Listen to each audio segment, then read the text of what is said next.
Yay! Thank y'all very much. That was so much fun. That was awesome. That was freaking awesome. Yay. Yay. I love that song. Yeah, I had heard that a couple times on your MySpace as well. Mm-hmm. And that was a very, very cool one. So you got that one, and then there's two others? Yeah, there's a second song called 1,000 More Times. It's the second track. Actually, yeah, it's the second track. Love and Silence is the third track. The first track is called Awestruck. Now, are those other two on MySpace as well? Yes, 1,000 More Times is the second song on the MySpace. I haven't uploaded the other one just because I kind of wanted to, give you something new to listen to if and when you download it for free. Right. But the other songs that I have on there are just I still call them demos because I'm going to re-record them later, and I've gotten a really good response from people about those songs. So I'm hoping to, re-record them maybe with a band or possibly just with a different feel. So I'm definitely not done yet. I'm gonna. Yeah, no. To me it's like it's just a ball rolling downhill. Yeah, exactly. It's still gonna get bigger and bigger and bigger. I feel you. Well, that was amazing. That was very, very good. For those that just tuned in, this is Israel Gonzales. Find him on myspace.com/Israel Gonzales Music. And yeah, that was yay. That was so much fun. That sounded really good too. I was afraid. I was like, I wonder if it's going to turn out, but hopefully it sounded just as good out there as it did in here. Yeah, you can email or was it called instant message? Yeah, instant message on the MySpace. Let us know how it sounds out there. Yeah, exactly. My friend Arnell that was like staying in touch. He had to go to the Spurs game, so Boo Spurs. Yeah. Right. Go Mavericks. I have nothing to say about that. All right. So in the last 20 minutes that we have left of the show, I'm going to go ahead and try to cram in all the information from that I got down. I had messaged my friend TJ who befriended me off the last show, and he was in he knows like dance and the dance world and stuff like that, so I went ahead and messaged him, and I was like, hey, let me know what's going on if you've got any information on the dance world. So I'll go ahead and tell you what he said. He said that let's see, okay, Kids Who Care in Fort Worth, there's a show coming up, A Christmas Carol. Let's see, Fabulous Company. I don't know if that's like the company's name. No, it's not. It's Northwest Ballet and Texas Ballet Theater are doing the Nutcracker at Bass Hall. And the one that he performed with for 3 years, Fabulous. I guess it's Fabulous Company. I don't know, but the websites are kidswhocare.org and texasballettheater.org. That's what's going on in the dance world. Of course, there's going to be all sorts of Christmas plays going on. Let's see, with music, other than Israel Gonzales, of course, knocking my socks off. Thank you so much. Let's see, we've got Less Than Jake performing at the Granada Theater, which is located at 3424 Greenville Avenue in Dallas, Texas, 75206. What else is going on? So, have y'all heard of the Santa Pub Crawl?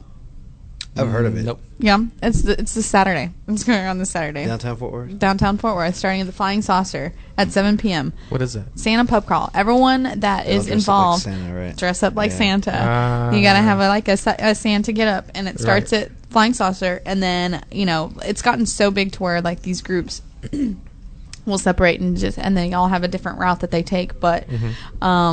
yeah, it's so funny. I went there last year, actually, and I caught the back end of it because I was at dinner or something. And so did you see the sleigh, I guess, the back of the sleigh? Yeah, right. I was following along. But there's Santas all over downtown Fort Worth, and it's happening this Saturday night. And my brother had this idea. He's going as Waldo. Oh, nice.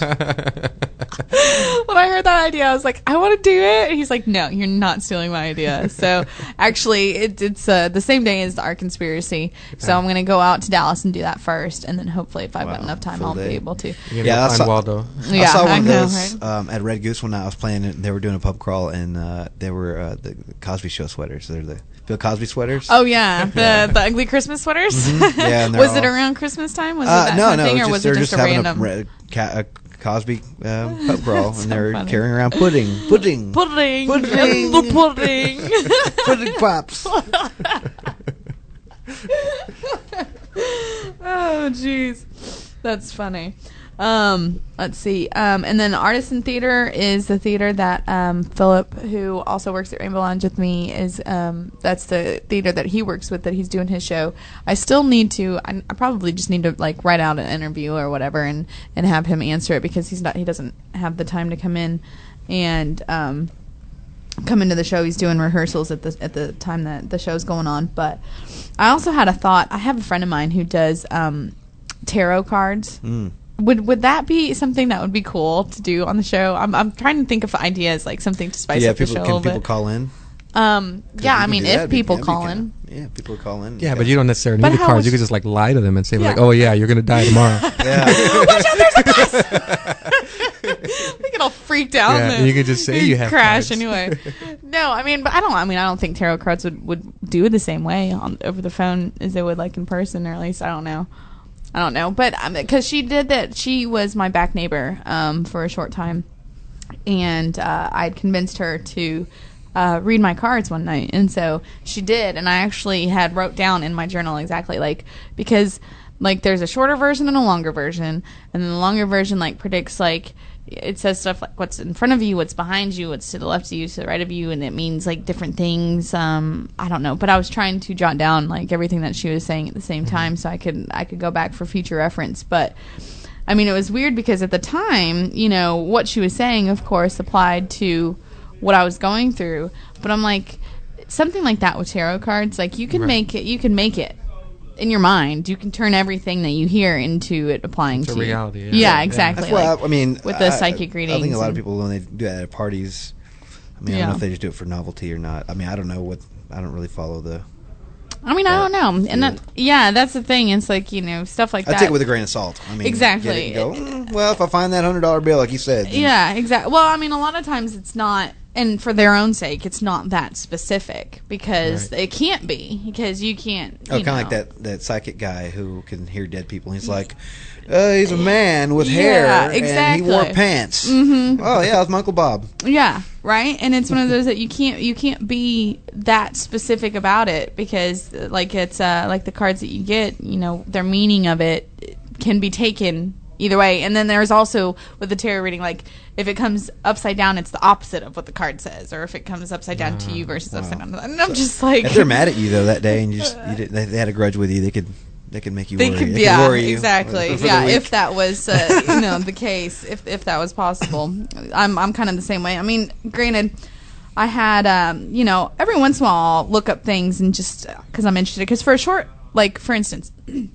For a short while, I kept having these recurring dreams of alligators, and they were always, like, every single time that I had a dream or a nightmare or whatever, an alligator was in it, and I'm just like, it just stuck with me, and it didn't really, whatever. But I was over at a friend's house who had one of those dream books, so, that you look through, and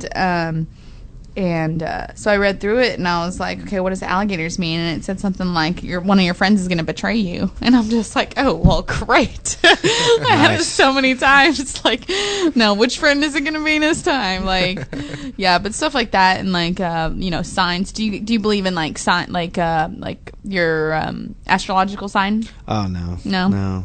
Do you believe in that stuff? I don't read it, so I guess I don't believe it, right? Yeah, I don't know. I mean, I don't know. My friend Robin, she's real into that and stuff. Yeah. And I mean, I believe it somewhat. I mean, I do think that I don't really understand how the day that you're born. I haven't really made the connection of how that makes such a difference on your life or whatever, but. And it's just a big book of stereotypes. It's like, okay, these people, they look like they go this way, so that's how I'm going to label it, kind of the way I look at it. But, just the tendencies of people and stuff like that. Like, you can say that, okay, yeah, you have a tendency to overreact in an aggressive way. Okay, yeah. And you can apply that to 5 out of the 12 months, and it'd be like, yeah, that's accurate. And then the other 7 months that